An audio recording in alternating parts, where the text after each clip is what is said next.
Hello，大家好，我係聰仔。9月頭都係比較忙嘅，比較多人上嚟睇樓啦。嗱，係咪好好彩？18、19年嗰陣時冇買樓呢？冇開心住。喺呢個擘大眼都會買錯樓嘅年代，特別係跨境置業。有個朋友同我講，佢身邊嘅朋友有個想買翻層樓，以後愛嚟退休嘅，前期可以出下租咁樣啦。諗法係美好嘅，但現實呢就係俾中介帶咗去啲比較偏遠嘅鎮區啦，浮沙。依家租又租唔出，賣又賣唔出。一個連本地人都唔會買嘅地方，有咩可能賣翻出去呢？仲有幾個做生意嘅朋友啦，諗住買幾個鋪出租啦，跟住買咗幾個格仔鋪，十幾萬一個。依家連房產證都冇，個鋪喺邊度都唔知，冇話出租啦，鋪都收唔到，咁樣同抌錢落鹹水海有咩區別呢？聲貴姓啊？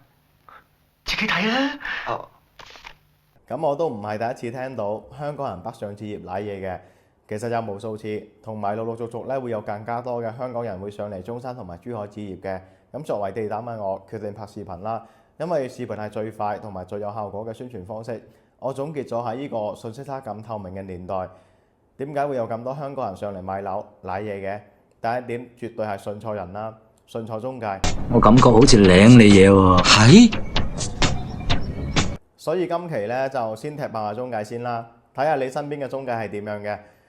咁喺呢度先介紹下我自己嘅業務先啦。中山珠海嘅所有一手樓，專車接送零費用。我呢個頻道咧絕對係全網現金回贈最高嘅頻道，歡迎大家 WhatsApp 我啊。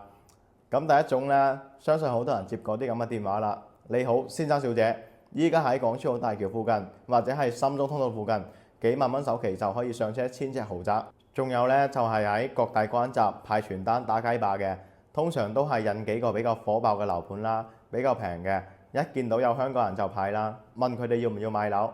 呢兩種類型嘅中介，我哋簡稱為新仔啦，基本係冇自己諗法嘅，完全就係公司叫佢哋賣咩樓盤就去邊個樓盤，可能連政策、地段、配套自己都未明嘅，可能分分鐘連手續都未識搞嘅，連嗰啲樓盤有冇復位啊，有冇問題啊，佢哋係唔知嘅。不過咧，有時好彩都可以留到啲長者上嚟成交嘅喎。我諗住咧買洋樓養翻狗，跟住揾個摩羅叉開門口。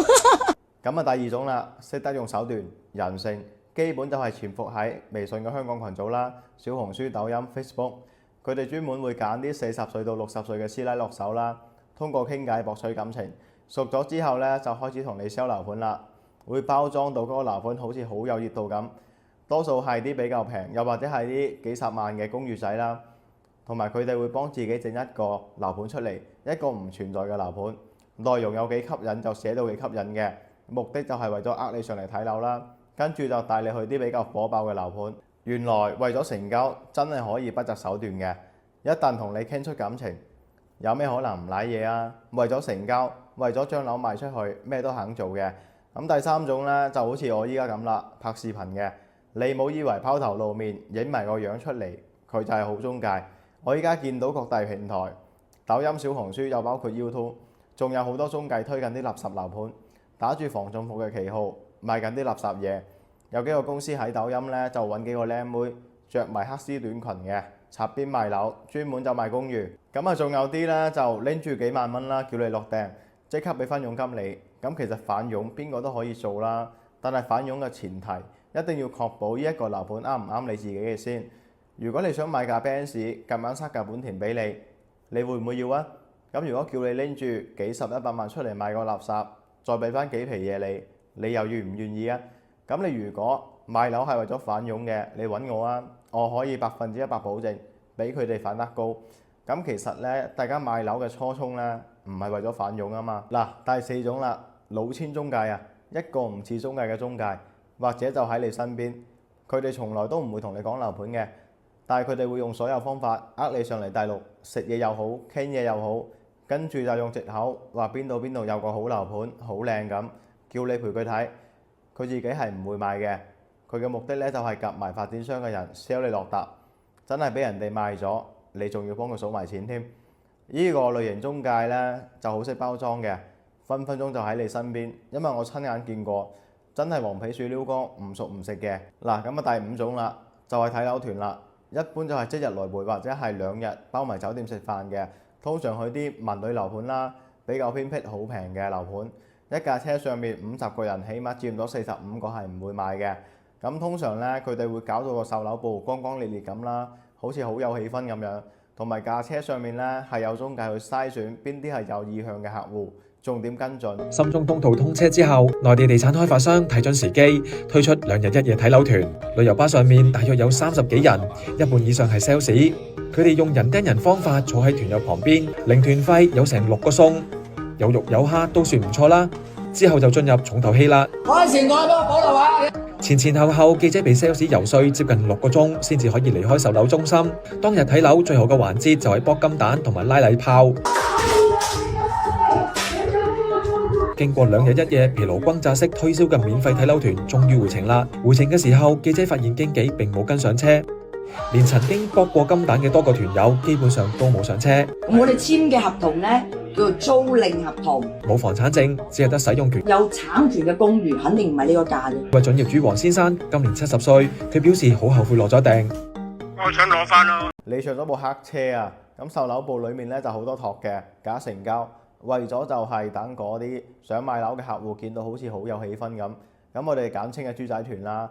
咁如果係通過睇樓團買樓嘅客戶咧，咁嗰層樓就真係好大機會會爛喺你手上，因為你係賣唔翻出嚟嘅。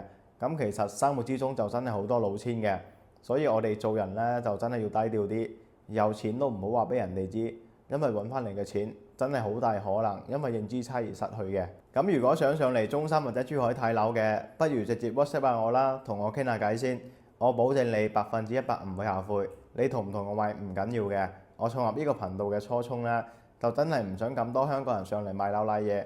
今期就到呢度先，我哋下期再踢爆。我係聰仔，一個識人情世故、有溫度嘅房產中介，係咁先。屌你啊嘛！你睇下你啲咁嘅濕鳩後生啊，兩句唔啱聽行撚咗去。屌你啊！揾個倒後鏡照下自己一個貓樣啊嘛！成日覺得個社會好似欠撚咗你咁撚樣，你老母養到你咁大，你真係生你出嚟真係喊3聲啊！唔咗你好耐，你唔好再落冇前路冇後啊！唔該，你要做奴隸咧，自己做飽佢。香港就係多得你咁老屎忽啊！而家時代唔同咗噶啦。係啊，唔同咗啊！移民啦，唔好喺香港啊，快啲去美國揾你美國老豆啊，有美金派啊！你睇下你啊，成條排骨咁樣，文又唔得，武又唔得，揸車又揸得唔好，打劫都冇用啊！打劫啊！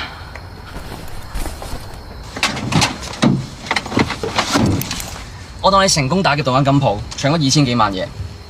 我用最少嘅人都要一個揸車，一個睇水，一個搶嘢。事成之後，每人有600萬，然後揾個有良心嘅銷贓佬6折收晒啲貨，七除八扣之後，剩翻300零萬。你知唔知300萬喺香港地可以做到啲咩？係連一間住得有尊嚴啲嘅樓都買唔起啊！而家香港咧冇人打劫，唔係因為治安好，係因為打完劫第2日，你都會起身返工。